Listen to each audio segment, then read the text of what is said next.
Salut, je m'appelle Lily et j'ai quelque chose à avouer. J'ai vécu avec un mensonge pendant plusieurs mois. Quand j'ai eu 16 ans, toutes mes copines avaient un petit ami. Elles ne parlaient que de ça. Mon copain par-ci, mon copain par-là, bla bla bla. J'étais la seule sans petit copain. Et elles se moquaient parfois de moi à cause de ça. J'avais l'impression d'être une vraie loser comparée à elles. Un jour, elles m'ont même redemandé « Hé Lily, tu n'as toujours pas de copain ?» Et j'ai fait quelque chose de très bête. J'aurais dû dire non. Mais à la place, j'ai dit « Si, j'en ai un.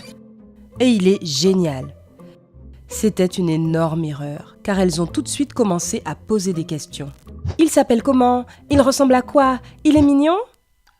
J'ai dû improviser et j'ai répondu du tac au tac. Il s'appelle Dan. Il est très gentil et il aime le hockey. C'était super gênant. Mais d'un coup, elles ont toutes changé leur comportement envers moi. Elles ont arrêté de se moquer de moi et de faire comme si j'étais la moins cool du groupe. Enfin! Le jour suivant, quand elles ont recommencé à parler de leurs copains, j'ai réalisé qu'elles finiraient par me poser des questions sur Dan. Alors j'ai commencé à mentir de nouveau et à raconter que Dan et moi étions allés à un concert. Bien sûr, elles m'ont demandé quel concert et un tas d'autres questions. Après ça, j'ai commencé à réfléchir aux moindres détails, comme l'endroit où Dan et moi avions passé la soirée, à quoi il ressemblait, comment notre relation avançait. Bizarrement, Dan avait l'air d'être une vraie personne.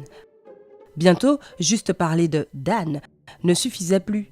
Mes amis me demandaient de leur montrer des photos, ces messages et des trucs comme ça. Alors j'ai trouvé les photos d'un garçon mignon sur internet et je lui ai créé des comptes sur les réseaux sociaux. Bien sûr, j'ai rendu tous les comptes privés pour qu'elle ne puisse pas aller voir son profil.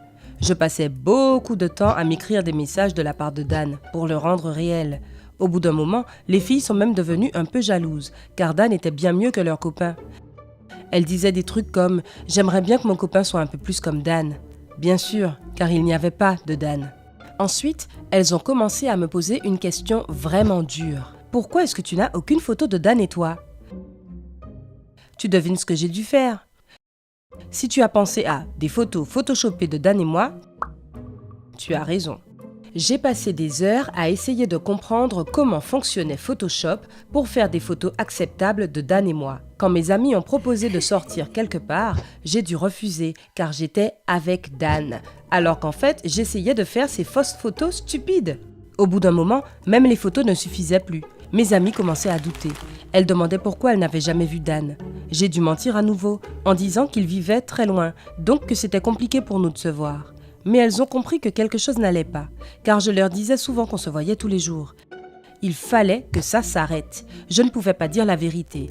Alors à la place, j'ai mis en place notre rupture. Mais qu'est-ce que mon Dan parfait pouvait faire pour que je décide de rompre avec lui ? Après avoir longuement réfléchi aux différentes options, j'ai inventé que Dan m'avait trompée avec une autre fille. J'espérais que cela arrêterait les mensonges et que les filles seraient désolées pour moi. Le lendemain, j'ai raconté aux filles ma triste histoire. Dan voyait une autre fille depuis très longtemps et c'est pour cela qu'il était tout le temps parfait. Il se sentait coupable. Je m'attendais à ce que mes amies me réconfortent, mais à la place, elles ont commencé à rire. Il s'est avéré qu'elles savaient déjà depuis plusieurs semaines que je mentais. Elles avaient remarqué que j'étais connectée au compte Facebook de Dan, mais elles ont décidé de ne rien dire pour voir jusqu'où j'irais. J'étais si gênée que je me suis enfuie et j'ai évité mes amis pendant plusieurs jours. Après un peu de temps, je me suis excusée pour avoir menti. Et j'ai demandé si on pouvait toujours être amies. Elles ont dit oui, mais bien sûr, elles se moquent désormais de moi et de Dan tous les jours. Je ne mentirai plus jamais à mes amis. Le pire est que j'aurais pu passer mon temps à chercher un vrai copain au lieu de passer des heures à en inventer un. S'il y a une bonne chose à tout ça, c'est que je suis maintenant assez douée sur Photoshop. Partage cette histoire pour éviter que d'autres filles s'inventent des copains et se ridiculisent.